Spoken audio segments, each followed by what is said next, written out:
you finally get the answer of why Magneto is so old and why is he in a hover chair. My name is Doran, this is SCM Comics. We continue our coverage of X-Men with number 7. Our story starts off in Alaska, but not the factory, well, close to the factory. We're at Scott's summer home, and this was X months ago. I guess you could say 10. He's just sitting back, depressed, drinking beers, looking at this Sentinel factory that they decided to build right in the same town as his vacation home is at. So somebody's talking to him, and he's like, look, what's the point? The X-Men are pretty much this bad, and they're going, my wife is in space somewhere doing her thing, like, what do you want from me? And we see it's Magneto. So now we cut to the factory in present time, and you got Scott and Magneto talking, and Scott's like, I know this brings up the night of the Iron Knight, which, if you don't know what that is, oof, you're about to find out. And Magneto's like, it's okay. We just need to find out whether this little girl's a mutant or not. So the little girl's talking to Tempest and Beast, and she's like, is the test going to hurt? And Beast's like, nah, it's not going to hurt at all. Actually, all we need is a piece of your hair, which she plucks herself and gladly gives to Beast, which he puts in the vial. So now we go back in the past. Magneto's like, look, this is Logan behavior, Scott. And Scott's like, well, everybody loves him. So Magneto's like, look, Logan's effectively immortal, so he has the luxury of time to wallow in his sorrows. And not you. You have a finite amount of time to do what you need to do, and you were here to be a leader. So Cyclops was like, look, I didn't ask to be a teenage warlord. I didn't ask for this position. And Magneto's like, neither did I. I didn't ask to get put in the concentration camps.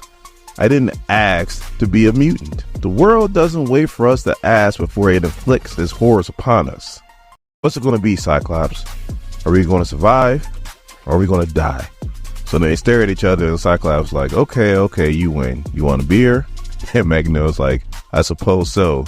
So Cyclops is like, it's some kind of store brand. You'll love it. It's terrible. So then Temper is walking with the little girl. I think I called her Tempest last time. I'm getting my X-Men and X-Force books mixed up.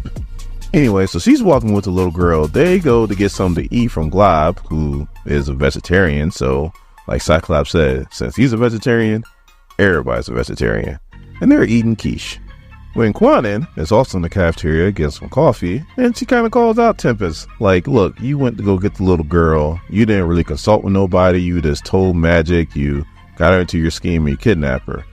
What if there's some kind of blowback? So in saying that, we all should have known what you were doing.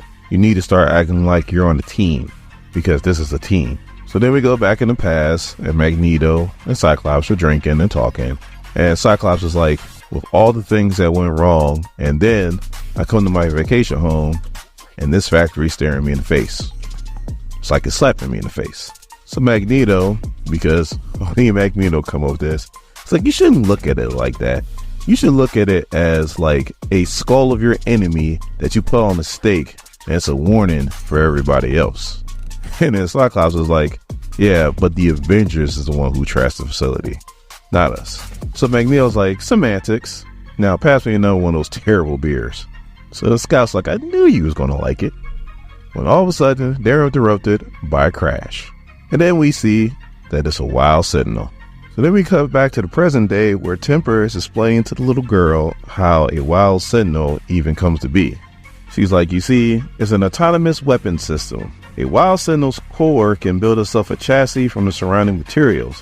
When the Avengers came through and dismantled this place, I guess they missed a core, and that core turned itself into a wild Sentinel. So then the little girl's like, a zombie Sentinel. And Temper's like, I guess you could say that. And she's like, have you ever done one? And Timber's like, once. So then we go back in the past, and Magneto's like, why the town? Why not us? And Scott's like, maybe there's mutants in that town. Maybe they don't know they're mutants. And he goes, it doesn't matter. You looking for X-Men Magneto?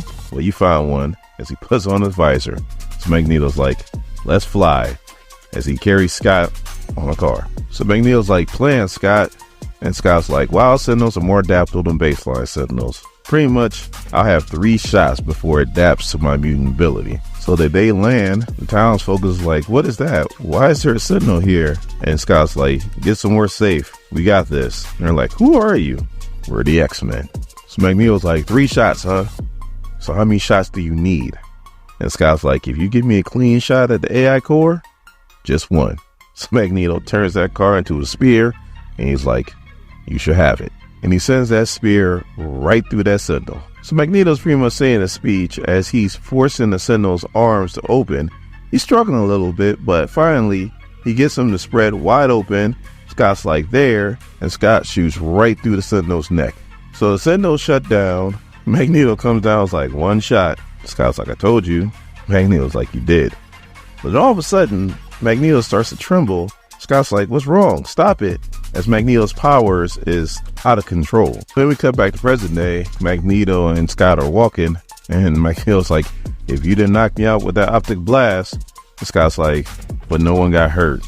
And Magneto's like, and you saw that no one saw what became of me.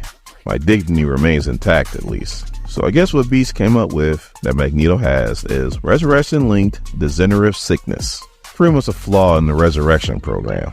So Magneto's like, the weakening of the body is one thing, but the losing control of the powers, that's something that's really awful. I only got brought back once. For all my Krakoan fans, you guys know what happened. When Magneto and Professor Xavier got their cheeks clapped by Nimrod. So then Magneto's like, what about you? What about Quentin, who got brought back multiple times? What happens when an Omega level telepath loses control of their powers? So then we cut to Temper and a little girl, and Beast has the results. And Beast is like, you are 100% Homo sapien. So she is not a mutant. Which is crazy because I was pretty sure she was reading her mama's thoughts. Or maybe there was just, the mom was talking and she was thinking, and then they were showing us exactly what she was thinking. That's probably what happened. I just misread the situation. So the little girl's like, well, what am I going to do now? And Timber's like, it's cool. Your mama brings you to another rally. Just look up. I'll be standing in the same spot, and you'll know that you have a friend. So Timber takes her back. Her mom never woke up, so she doesn't know what happened. Her mom's putting her to bed, tell her to get some sleep. As she had a nap, so she'll probably be up all night. So as the little girl goes to sleep, her hand changes, and then it changes back. So maybe she is a mutant. But don't you go nowhere, because we got one more thing to talk about.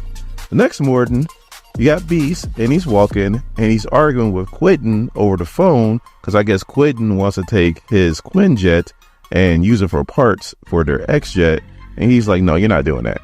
The Quinjet's a classic. Like, you need to stop. As he's saying that, all of a sudden, a bag goes over Beast's head, and he is kidnapped, snatched up. What the hell's going on?